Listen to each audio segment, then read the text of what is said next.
blizzard warning from the National Weather Service for the following counties in New Jersey: eastern Monmouth and western Monmouth. Blizzard warning in effect from noon Monday to 6 p.m. Tuesday. The National Weather Service in Mount Holly has issued a blizzard warning, which is in effect from noon Monday to 6 p.m. Tuesday.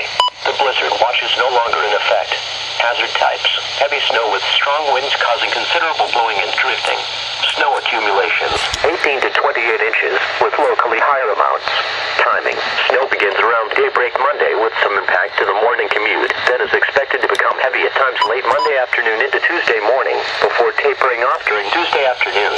The brunt of the storm looks to occur Monday night through early Tuesday afternoon, where snowfall rates of 2 to 4 inches per hour are anticipated.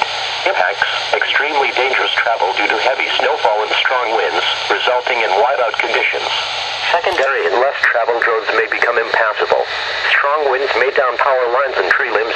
Winds northeast 15 to 20 miles per hour with gusts up to 30 miles per hour Monday, then becoming north 20 to 30 miles per hour with gusts 40 to 50 miles per hour Monday night into Tuesday, with the highest gusts closer to the coast. Temperatures around 30 degrees Monday, then dropping into the mid-20s Monday night and Tuesday. Visibilities 1/4 mile or less at times. A blizzard warning means severe winter weather conditions are expected. Falling and blowing snow with strong winds and poor visibilities are likely. This will lead to whiteout conditions, making travel extremely dangerous. Do not travel. If you must travel, have a winter survival kit with you, and make sure your cell phone is fully charged. If you get stranded, stay with your vehicle.